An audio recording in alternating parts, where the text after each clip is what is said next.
Estupendo. Buenas tardes a todos y a todas. Estamos en la librería Juan Rulfo de Madrid, del Fondo de Cultura Económica aquí en España, con el inmenso placer de presentar Enjambres, la última novela de Edgar Borges, en la interesantísima editorial Altamarea Ediciones.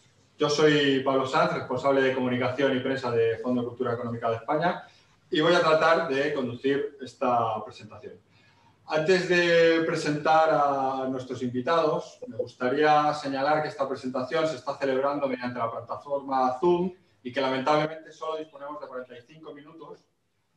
Por ello, no está previsto abrir el micrófono para un turno de preguntas a posteriori. Ojalá tengamos tiempo de hacerlo. A continuación quiero presentar a Edgar Borges. Muy buenas tardes, Edgar. Muchas gracias por estar hoy aquí y sobre todo por elegir a la librería Juan Rulfo para presentar Enjambres. Es un verdadero placer tenerte aquí con nosotros. Edgar Borges nació en Caracas, Venezuela, y desde el año 2007 reside en España. Su obra, marcada por una original y profunda reelaboración de la realidad, ha sido galardonada con varios premios internacionales y elogiada por escritores como el premio Nobel Peter Handke y Enrique Vila-Matas. En su largo y reconocido recorrido como escritor ha publicado numerosas novelas, muchas de las cuales han sido traducidas a diferentes idiomas. Entre ellas destacan Quién mató a mi madre, La contemplación, Crónicas de Bar y El hombre no mediático que leía a Peter Handke. Además de este Enjambres que os recomiendo a todos leer. Me gustaría rescatar una frase tuya, Edgar, en este momento. El llamado realismo es para la literatura una noción ultraconservadora de la vida, mientras la ficción es la posibilidad de dar saltos a estados superiores. El llamado realismo es para la literatura una noción ultraconservadora de la vida, mientras la ficción es la posibilidad de dar saltos a estados superiores. Tenemos también la suerte de que hoy nos acompañe desde su casa el escritor y académico José María Merino. Muy buenas tardes, José María. Buenas tardes. Hola, muy buenas tardes. José María Merino ha recibido numerosos premios, como el Premio de la Crítica en la modalidad de narrativa en 1985 y el Premio Nacional de Literatura Infantil y Juvenil, así como el Premio Nacional de Narrativa, también en 2013, por El río del Edén. Es autor de poemas, ensayos, relatos, cortos, novelas y libros juveniles. De entre su obra habría que destacar títulos como Los trenes de verano, El lugar sin culpa, La orilla oscura o Las visiones de Lucrecia. Quisiera, llegado a este punto, también recordar otra frase en torno a la ficción de José María Merino. La ficción nos pertenece de una manera íntima y desde tiempo inmemorial. Antes de la filosofía y de la ciencia, ya estaba la ficción contándonos el mundo. Muchas gracias, insisto, José María, por estar hoy con nosotros. Enjambres, que es la novela que nos ocupa hoy, nos narra la convivencia de 5 jóvenes que se refugian en una casa en el interior de un bosque para escapar de la sinrazón y el delirio colectivo provocado por la invasión de una plaga de insectos voladores. Allí, en esa casa, se confrontan con la soledad, con sus propios demonios, temores y recuerdos. En una atmósfera onírica y nebulosa en vilo entre la vida y la muerte. He querido rescatar las 2 frases anteriores porque me gustaría que empezásemos hablando de ficción. Creo que estaréis, José María, Edgar, de acuerdo conmigo en que Enjambres se mueve entre 2 aguas, entre la ficción literaria y la ficción social. Algo que en otros tiempos estaba verdaderamente denostado en este país. Por eso me gustaría que nos hablarais de ello. ¿Qué función cumple la ficción en Enjambres? ¿Es posible la crítica social desde la ficción o el único camino posible para la realización de esta crítica está en el realismo? ¿Por qué Enjambres se mueve tan bien entre la ficción y lo social? José María, ¿podrías empezar tú a hablarnos? Bueno, yo pienso que la ficción realista ha predominado desde la perspectiva de que es la única posible para describir verdaderamente lo que es la realidad. Pero yo creo que la ficción fantástica, expresionista, etcétera, ha ido consiguiendo cada vez más fuerza. Yo recuerdo, pues, cuando yo empecé a leer, lo comentaba el otro día, literatura de ficción científica, literatura, no sé, recuerdo Fahrenheit 451, Un mundo feliz, 1984, pues ya eran novelas que realmente hacían una crítica de la realidad social. Es decir, no es necesario obedecer fielmente al puro realismo para hablar de lo que nos rodea, y sobre todo en este momento que vivimos. O sea, yo ahora, viéndoos a vosotros, a ustedes, recuerdo una novela preciosa de Isaac Asimov que leí hace muchísimo tiempo, de una serie que era como policíaca de robots en el siglo 47, donde la gente solo se comunicaba por pantallas, con lo cual tenían una especie de claustrofilia terrible, no podían ya salir a la calle, no se podían comunicar personalmente. Bueno, eso yo lo leí en el año 60. Ahora estamos así, nos estamos comunicando de esta manera. Es decir, que muchas veces lo fantástico anticipa elementos que luego se convierten en elementos reales. ¿Por qué pensar que solo se puede criticar la realidad desde una visión exclusivamente realista? No sé cómo lo ves. Sí, yo estoy de acuerdo. Yo creo más bien que el realismo literario es una crónica tal cual de la realidad, la respeta y de algún modo lo que hace es reflejar lo que está ocurriendo, mientras que la ficción, lo fantástico, la transgrede, lo fantástico lo implosiona y siempre lo fantástico va a ir por encima de las normas y de las reglas. Considero que justamente lo fantástico es la posibilidad para cuestionar más a una realidad no obedeciéndola, porque lo que nos está es diciendo que hay otras posibilidades. Yo siempre creo que lo fantástico y la ficción en este caso es la verdad, o sea, es la búsqueda de la verdad.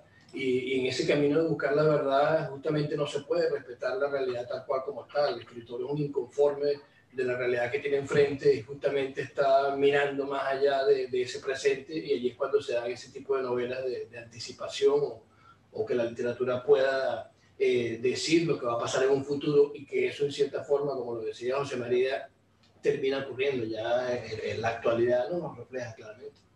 Pero ¿por qué el realismo mira un poco por encima del hombro a la ficción fantástica? ¿Por qué puede ser que no se haya logrado revertir ese status quo? Yo creo que hay un asunto de obediencia al poder, tal cual como yo lo interpreto, que creo que evidentemente todo acto literario y de ficción en este caso es político. Yo creo que aquí hay algo que tiene que ver con la política, en términos que la gran industria del consumo es realista, es literatura realista, que lo que está es de algún modo cumpliendo un guión de lo que ocurre. Nosotros terminamos aprendiendo mucho de nuestra educación tiene que ver con la literatura que leemos en la historia, bien sea a nivel de educación, en nuestros años juveniles, mientras que la ficción rompe moldes. Pero también percibo que eso está llegando como a otra etapa. Yo creo que la ficción tiene un gran reto en este momento histórico para ir más allá de ese cuestionamiento que la propia realidad le puede hacer. Mira, yo, por ejemplo, que ya soy mayorcito, a lo largo de la vida nunca pensé en los años 60, 70, que la universidad pudiese asumir lo fantástico. Bueno, pues yo creo que he ido ya a 8 o 9 congresos en distintos lugares del mundo sobre lo fantástico. Y además lo fantástico ya se asume como algo que, bueno, que forma parte de la literatura. Yo comprendo que el realismo de Galdós, y yo soy un admirador de Galdós, yo estaba muy determinado por el mundo, por la realidad en que se vivía. Y eso que él escribió alguna novela que podía llamarse fantástica y muchos cuentos fantásticos. Pero ahora lo fantástico ya empieza a ser asumido como algo natural, porque además dentro de lo fantástico o de lo expresionista o de lo onírico, porque yo ese punto de lo onírico a mí me gustaría también que Edgar nos hablase un poco de ello, yo creo que eso ya no es exactamente, no sé, Tolkien. Bueno, efectivamente, eso es lo fantástico maravilloso, eso pertenece a los sueños. Pero caramba, que un hombre se despierte un día convertido en un enorme insecto y que eso esté hablando de la soledad, de la enajenación, digamos, social, de la diferencia. Caramba, ahí Kafka no estaba haciendo algo fantástico, pero estaba hablando de algo profundo. Él inventó un sentimiento que es: qué absurdo es esto, ¿dónde estoy? ¿Qué soy exactamente? ¿No? Y yo creo que ahora cada vez se está asumiendo más y aceptando más lo fantástico con naturalidad. Es decir, yo todavía hace unos días estuve en un congreso también telemático sobre el monstruo. Antes el monstruo era una cosa fantástica. Bueno, ahora ya el monstruo, estamos compuestos también de monstruo. ¿Qué somos exactamente? En fin, que yo creo que lo fantástico está entrando con naturalidad en la literatura canónica, digamos, se puede decir así. Me alegra que hayas mencionado antes un componente muy interesante de Enjambres, que es lo onírico. Lo onírico en Enjambres es muy importante, tanto como lo utópico. ¿Qué nos podrías comentar sobre ello en tu novela? Sí, lo onírico, claro, es un punto importantísimo en la novela. Lo quiero hilar con algo que decía José María en cuanto al individuo, ¿no? Yo creo que ese ejemplo de Kafka es extraordinario. Yo creo que lo asombroso, lo fantástico está presente actualmente porque tiene que ver con el individuo. O sea, ya el asunto no es macro, lo global, sino que el propio individuo como tal contiene todas estas direcciones de lo onírico, lo utópico, lo fantástico. Estamos en una realidad completamente fantástica. El mundo actual, las noticias, todo lo que nos está ocurriendo nos desborda segundo a segundo nuestros parámetros de las realidades que teníamos en el siglo XX. Es un momento estelar para lo fantástico a nivel literario. A nivel narrativo, yo considero que lo fantástico está viviendo un momento clave de interpretación de este mundo que tenemos. Ya lo interpretó previamente a lo que estamos viviendo, se anticipó eso. Y evidentemente que pienso que los escritores tenemos en este momento algo estelar para poder contar lo que creemos que pueda pasar a partir de entonces. Lo onírico está presente en Enjambre a través de María José, que es un personaje clave en el cual prácticamente el lector, de acuerdo a como yo lo percibo, se puede preguntar si todo lo que allí ocurrió fue un sueño de esta chica o todo estaba bajo su perspectiva porque ella era lo único que existía, ¿no? Y un poco es eso, de intentar ubicar para que el lector pueda confrontar su individualidad con la literatura. Eso es lo que a mí me interesa de lo que escribo, ¿no? Una confrontación entre dos individualidades, dos intimidades, tanto la del lector como la de los personajes. Es evidentemente un momento estupendo para escribir distopías, ¿no? Estamos en un momento de la historia y tú de alguna manera te has adelantado a este momento, porque esto es, he dicho antes, utópico como componente, pero no, más bien distópico, lo que tú narras, ¿no? Sí, tiene algo que ver, aunque yo no sé si ya lo distópico como tal pueda tener entrada en esta realidad que tenemos en el mundo, porque es como que ya entramos en ese proceso, ¿no? José María tiene trabajos extraordinarios sobre ese sentido y seguramente podrá detallarnos más a fondo lo que estoy diciendo, pero yo no sé si lo distópico ya es nuestra realidad y como tal que se pueda decir en lo narrativo en este caso. Fíjese, yo al escuchar ayer en televisión y ver estas manifestaciones, por lo visto, no exactamente programadas que ha habido, violentas, yo recordaba un poco las guerras urbanas de la novela, de Enjambres, ¿no? La gente echada a la calle y de pronto quemando contenedores, pero bueno, ¿pero qué pasa? Todavía no ha empezado a enfrentarse allí la gente violentamente, pero a lo mejor estamos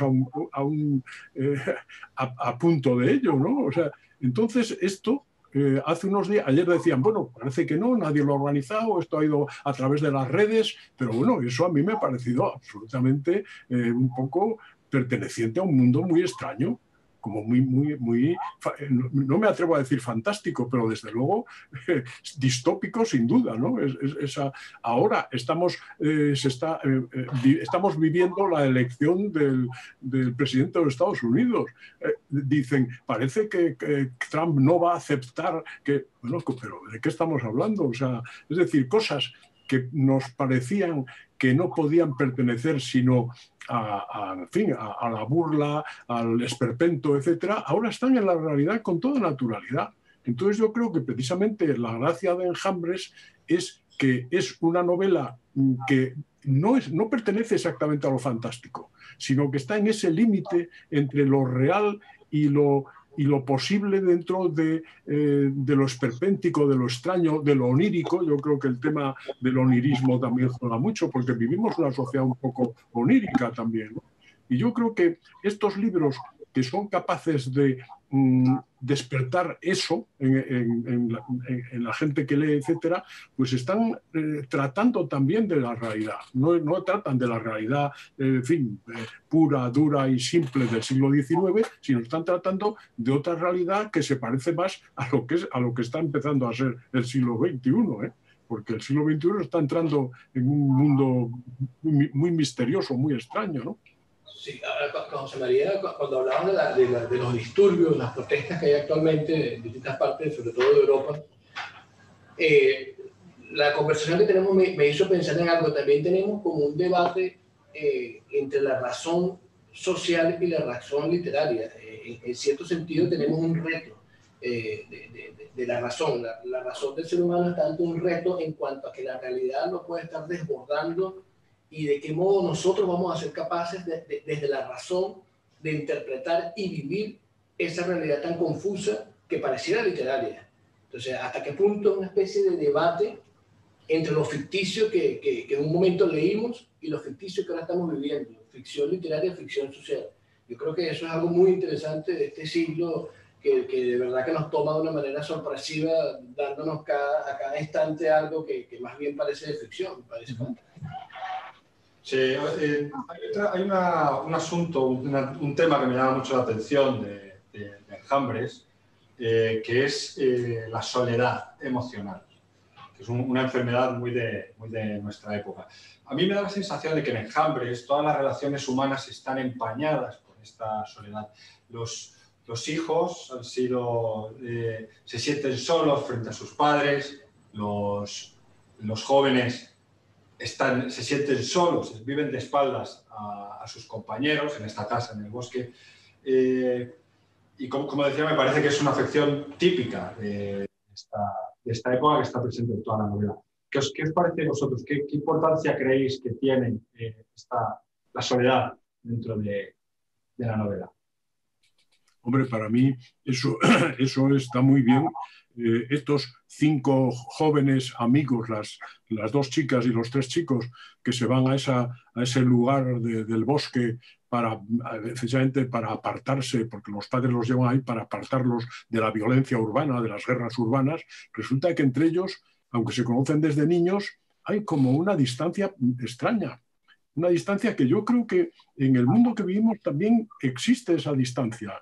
Es decir, como una especie de autismo en el sentido metafórico muy peculiar, ¿no? Y yo creo que eso está bien dado. Yo creo que efectivamente estamos en una sociedad que cada vez está más encerrada en el yo, y un yo que además muchas veces es un yo un poco abandonado, olvidado. O sea, estamos perdiendo fuerza social, es decir, comunidad social, no lo sé. Y yo creo que eso en el libro es muy significativo, ¿no?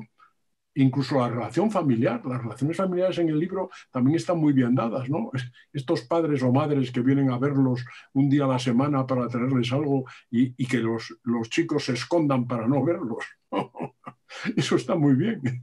Esa especie de radical y profunda separación familiar.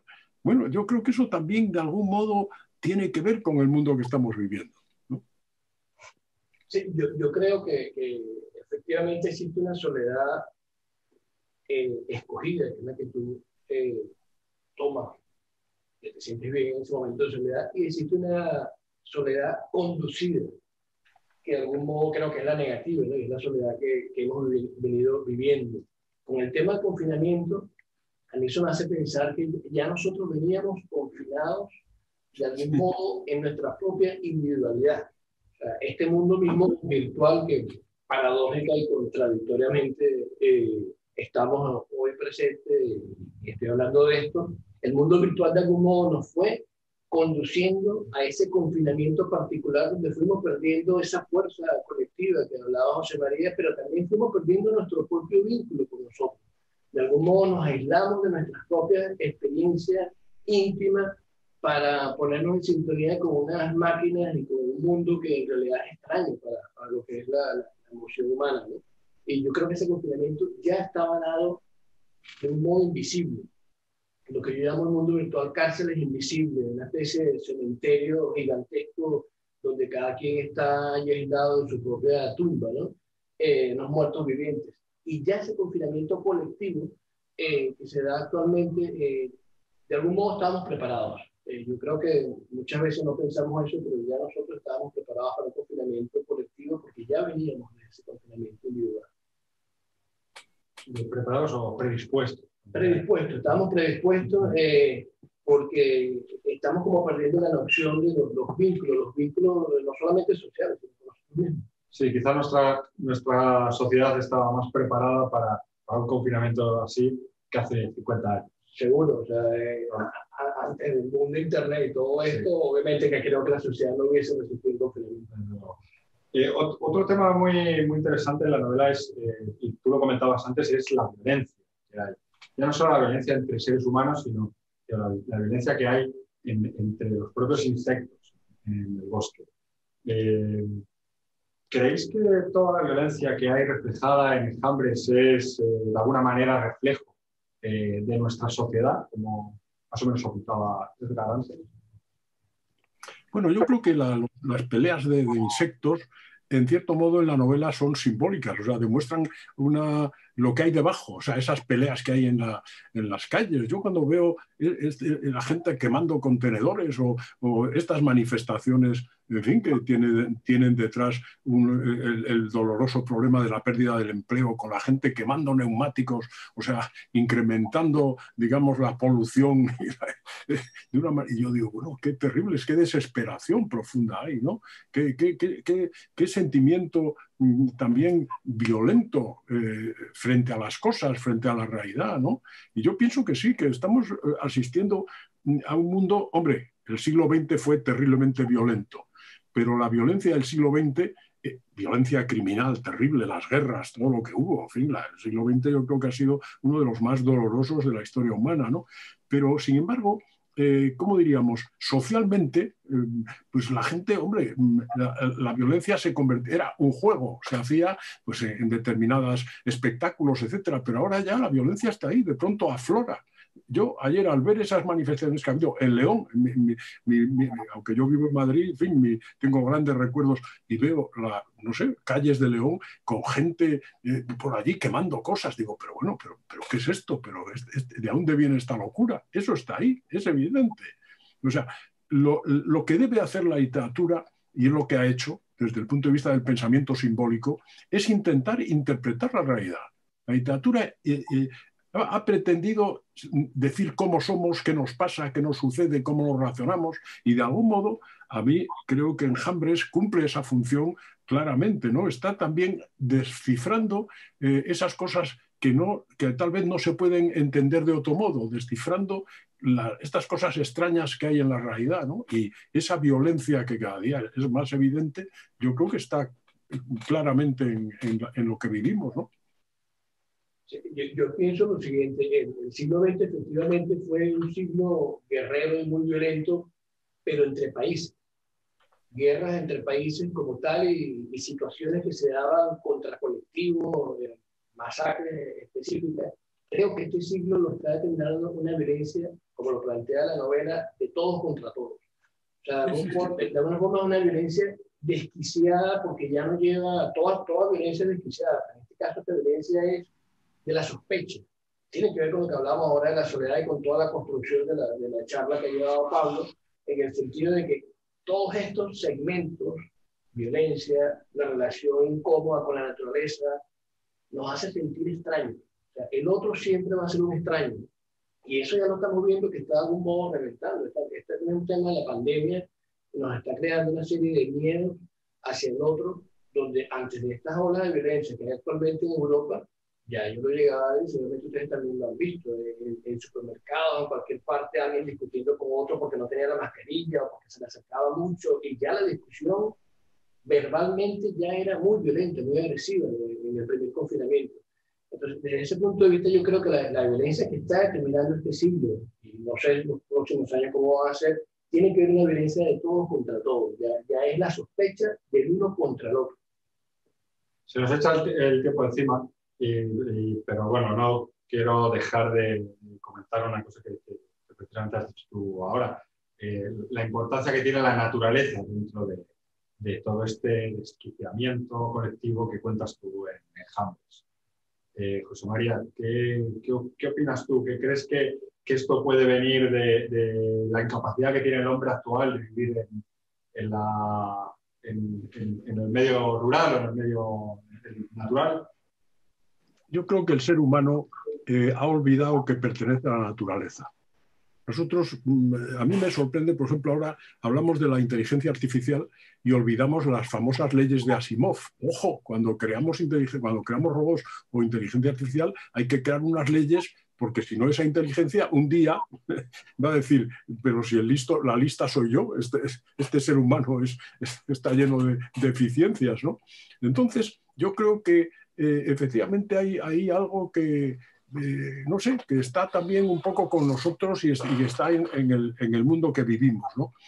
Y yo pienso que, bueno, pues que tal vez en el libro eso también Edgar lo trata muy bien, en fin, se aproxima a ello con finura, ¿no? Porque como dije antes, desde luego, si sabemos cómo somos, como decía en El Rojo y el Negro, cuando Madame Bovary estaba siendo, perdón, Madame de Renal estaba siendo cortejada por el joven protagonista, dice Stendhal, como Madame de Renal no leía novelas, no sabía lo que le estaba sucediendo.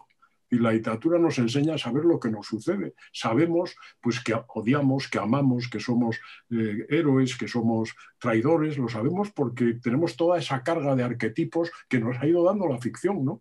Y yo creo que la ficción, en cierto modo, sigue cumpliendo la misma función, que es desentrañar elementos de la realidad que la necesitan para entenderse. Total. No sé.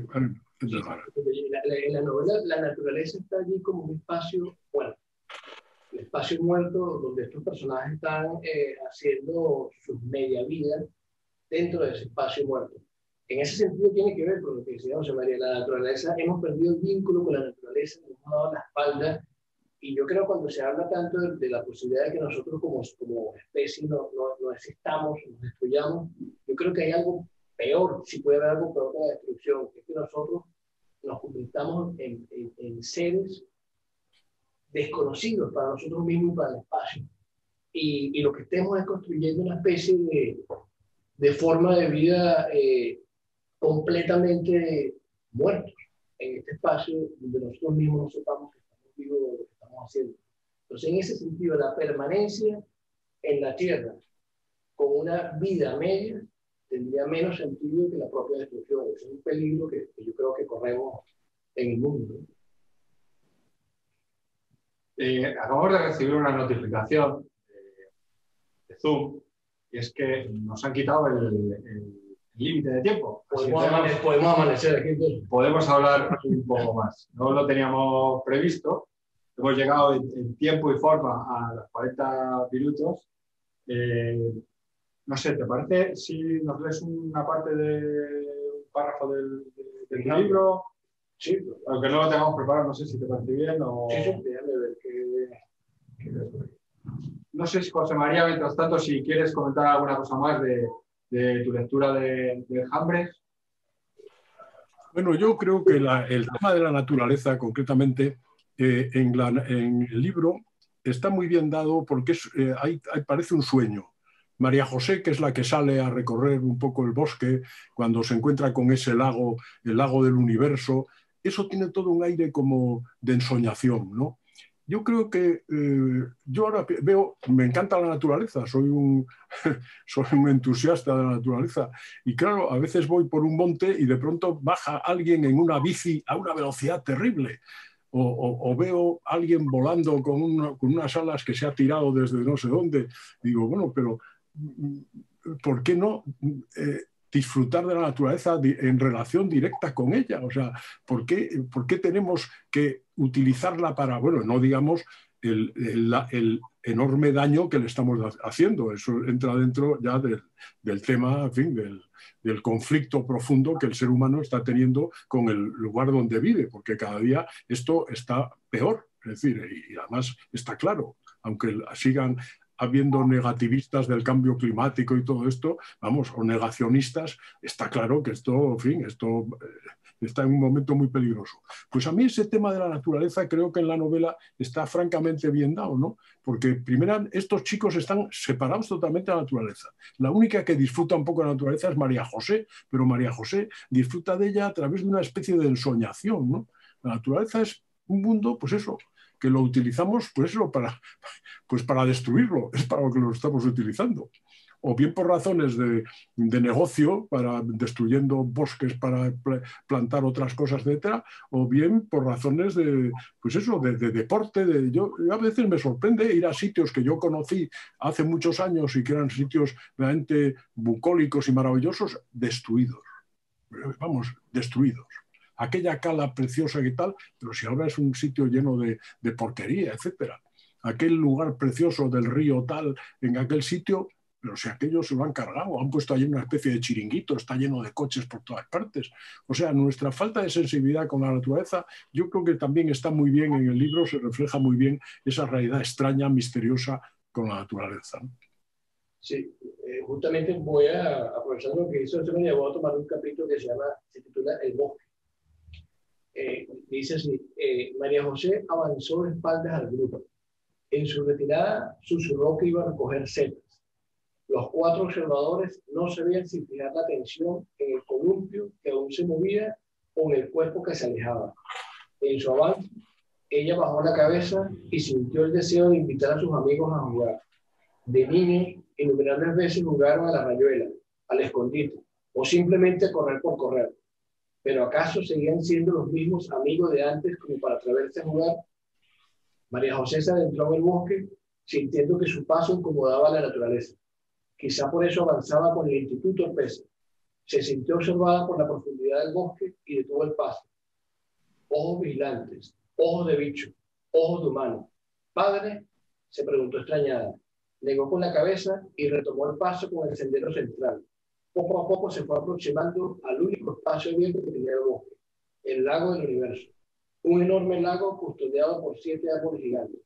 Ella estaba convencida de que aquellos árboles tenían un latido semejante al del cuerpo humano, tanto que a ocasiones llegó a escuchar una secuencia de latidos, secuencia indescifrable para cualquier argumento viciado. Muchas gracias. Sí, tiene que ver con eso mismo que decía José María, un argumento viciado. Ya el ser humano tiene un argumento viciado de su relación con la naturaleza y que la naturaleza no le responde.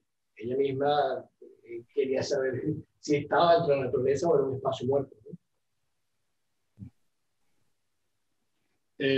No sé si alguno de nuestros compañeros que están viéndonos desde sus casas quiere hacer alguna pregunta. Si quiere hacer alguna pregunta puede pedir el turno de palabra en el chat, por ejemplo, y le abrimos el micrófono. Mientras tanto, no sé si os gustaría comentar alguna cosa de algún otro tema que se nos haya podido quedar fuera de la charla. Yo creo que José María nombró hace rato el tema del monstruo. Hablaste del tema del monstruo, yo creo que es un tema clave también, lo plantea la novela y creo que tiene que ver también con todo esto que estamos viviendo actualmente. En la novela hay María José está pensando en monstruos.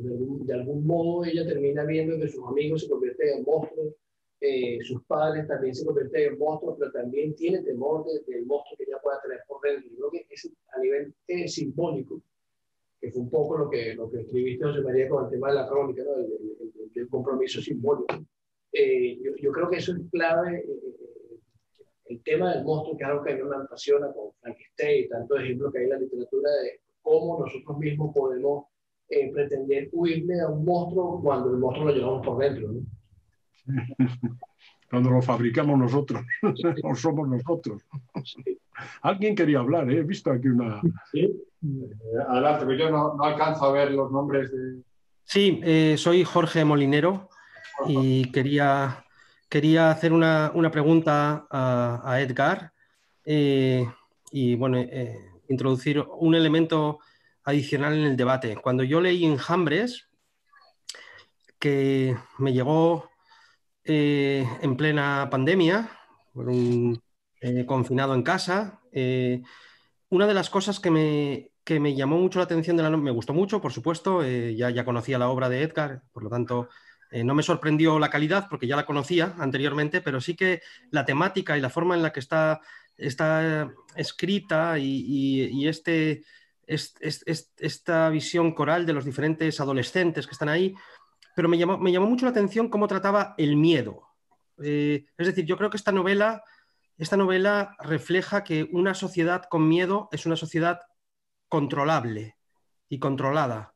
Una sociedad que se autocensura porque vive en el constante miedo. Los padres venían con miedo, salían a la calle con miedo. Todo el mundo vivía con miedo, ¿no? Y ese tratamiento del miedo como herramienta casi de control social, me gustaría que Edgar nos cuente cómo concibió eso, ¿no? Cómo lo ve él. Seguro, Jorge. Muchas gracias por tu participación. Jorge es un amigo y un gran escritor que está desde Cataluña. Tienes toda la razón, Jorge. Es un tema muy importante. En la novela, el miedo está planteado como un factor invisible. De algún modo, el miedo es esa gran capa que cubre todos los temas de la novela porque está por encima de todo y ocasiona la reacción de todos los personajes ante las distintas situaciones. Creo incluso que la palabra miedo está muy poco en la novela, porque justamente más que una palabra como tal es una atmósfera, es una capacidad de reacción, ¿no? Todos estos personajes y todos sus problemas que tienen entre ellos están efectivamente dominados por ese miedo superior que ha sido de una forma transmitida culturalmente, ¿no? Porque efectivamente, como tú lo acabas de decir, el miedo sabemos que es la principal forma de dominio para poder imponer cualquier realidad. Y en la novela está muy presente el miedo como un factor cada vez más determinante en este siglo XXI.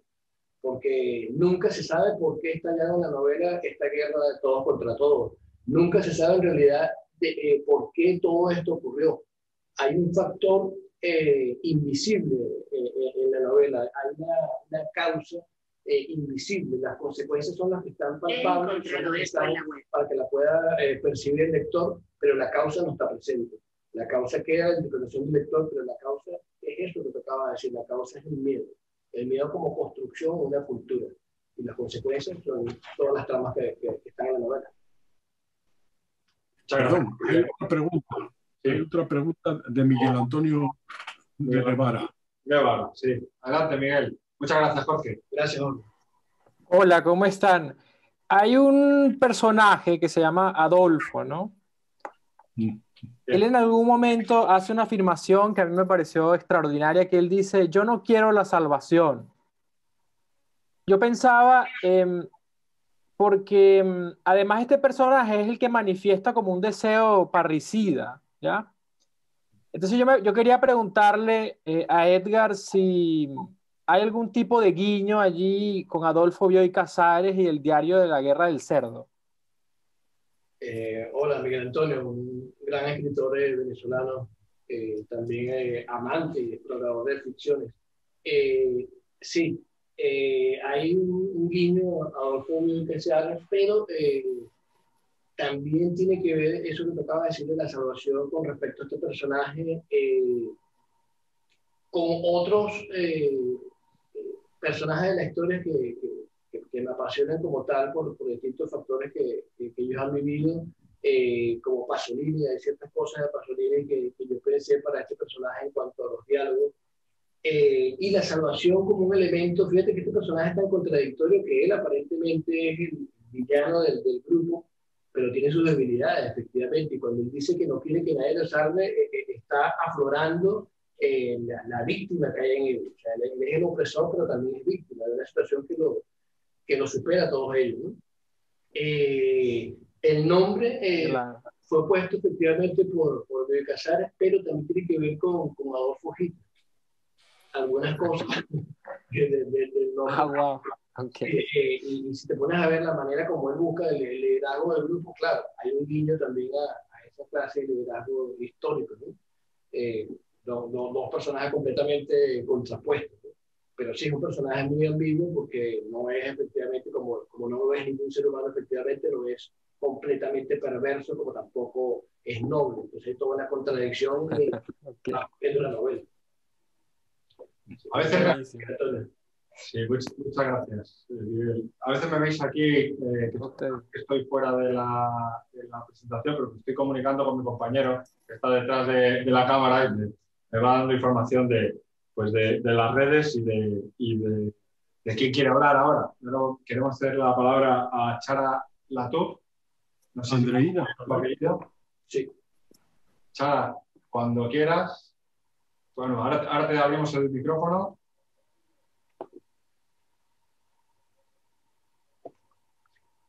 Ya. ¿Tiene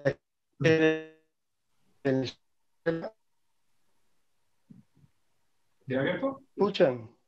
A ver, La pregunta es a lo que es la ficción, ¿no?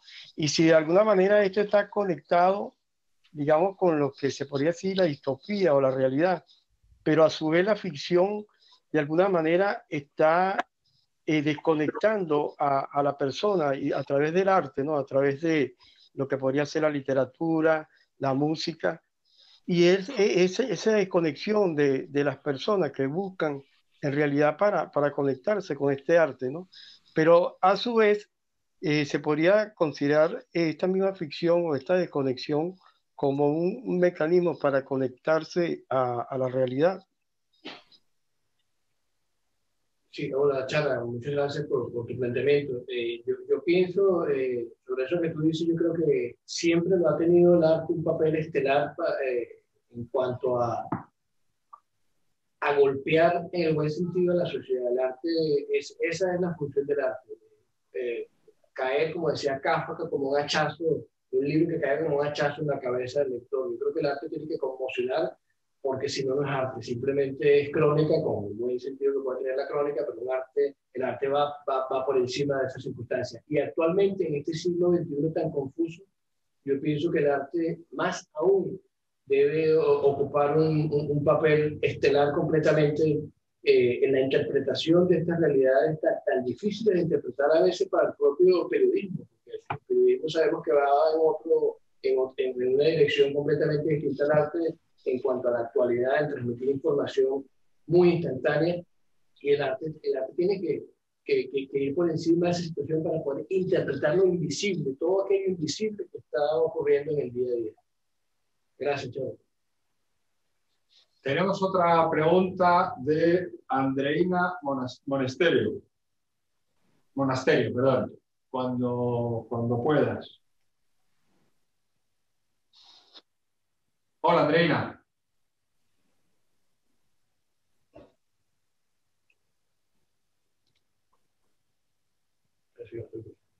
Parece que no. Hay otro. Vicente Huisi. De Silvia Bardelás. Pues vamos a Vicente Huisi. Primero, Vicente, cuando quieras. No. ¿Me oís? Sí, Vicente, ¿Me oís? Sí. Bueno, saludos a todos y particularmente a Edgar. Yo tenía una cuestión que plantearle, que por otro lado hemos discutido en muchas ocasiones, ¿no?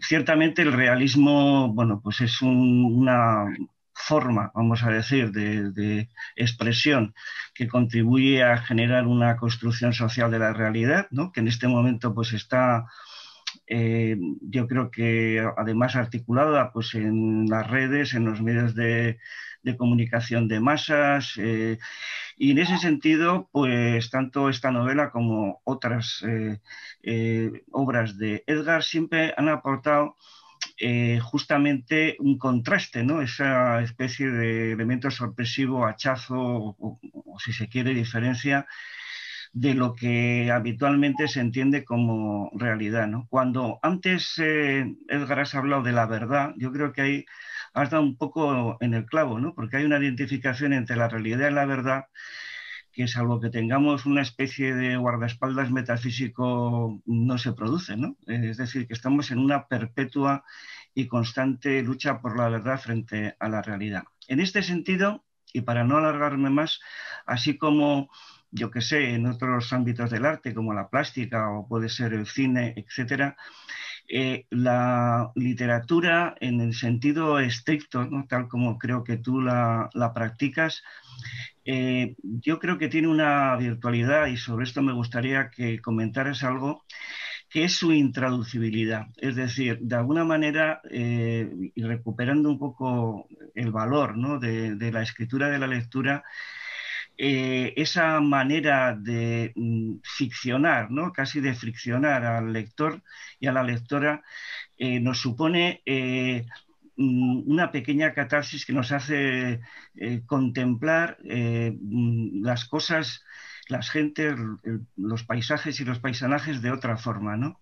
Pero me gustaría sobre todo incidir en ese aspecto de la intraducibilidad, ¿no? Porque también el realismo puro y duro a lo que lleva es a, diríamos, a la simpleza audiovisual, ¿no? Que es, por otro lado, lo que habitualmente se ve, por ejemplo, en muchas series o en muchas películas.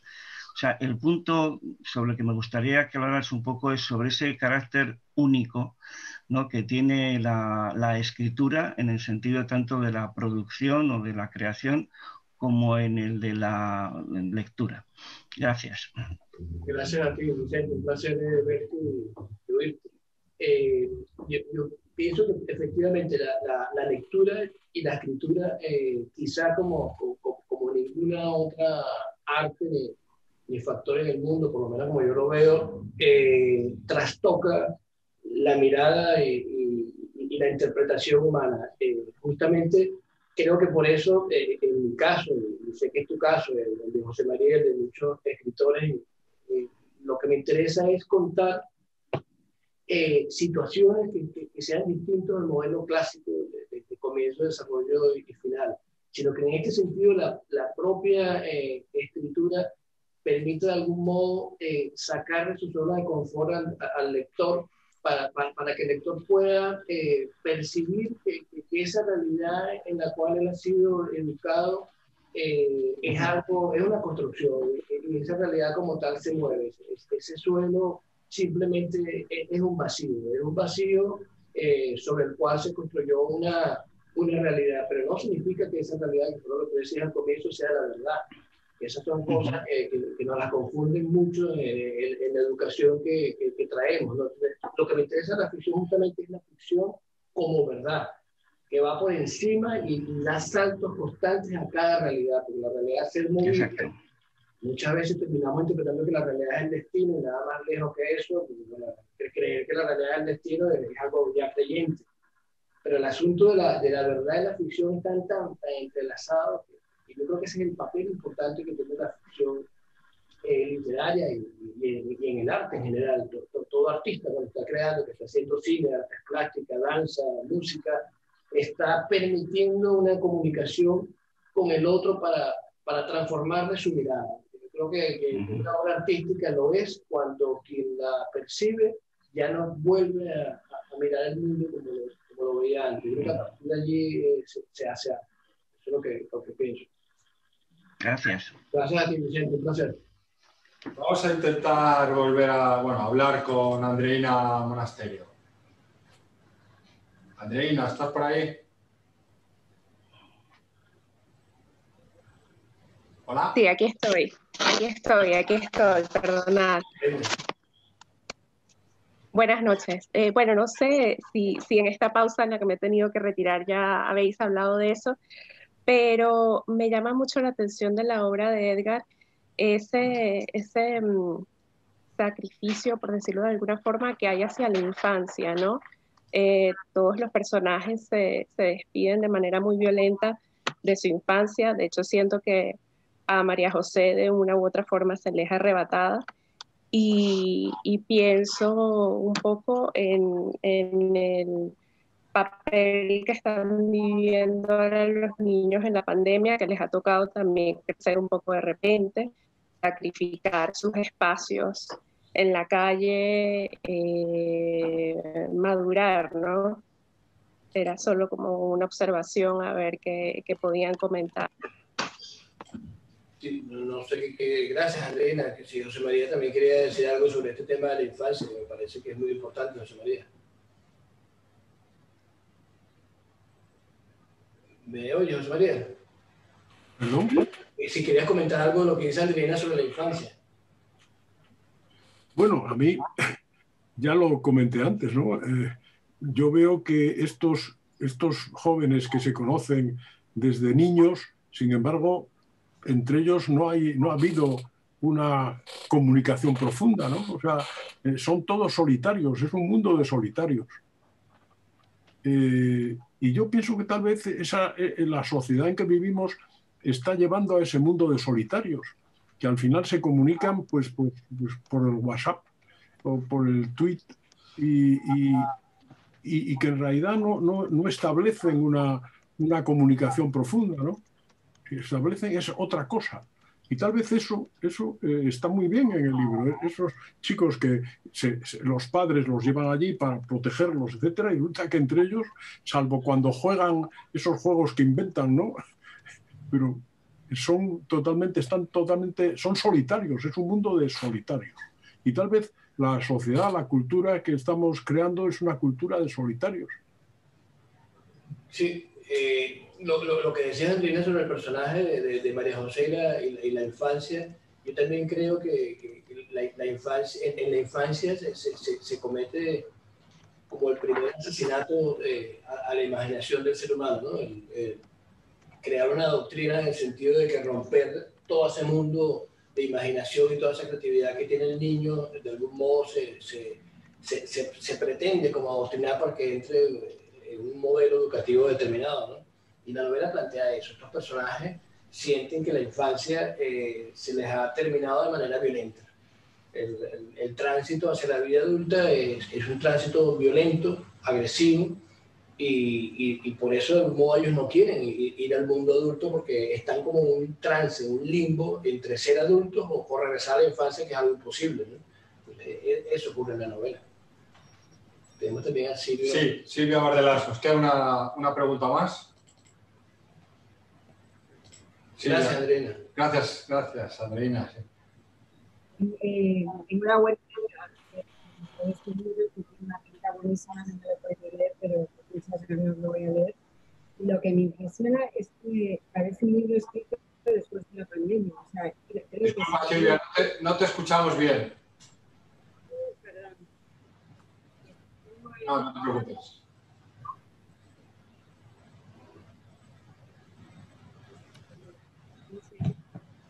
Escribo. Si quieres lanzarnos la pregunta por escrito. No sé si ahora me oís bien. Claro, pero gracias. Perdón. Claro. Que enhorabuena, Edgar, por este libro, que tiene una pinta buenísima. Me lo voy a leer enseguida, que no lo he podido leer antes. Y me estaba preguntando que si lo hubiera leído antes de la pandemia, mi lectura sería completamente diferente a leerlo ahora, que es lo que me impresiona del libro.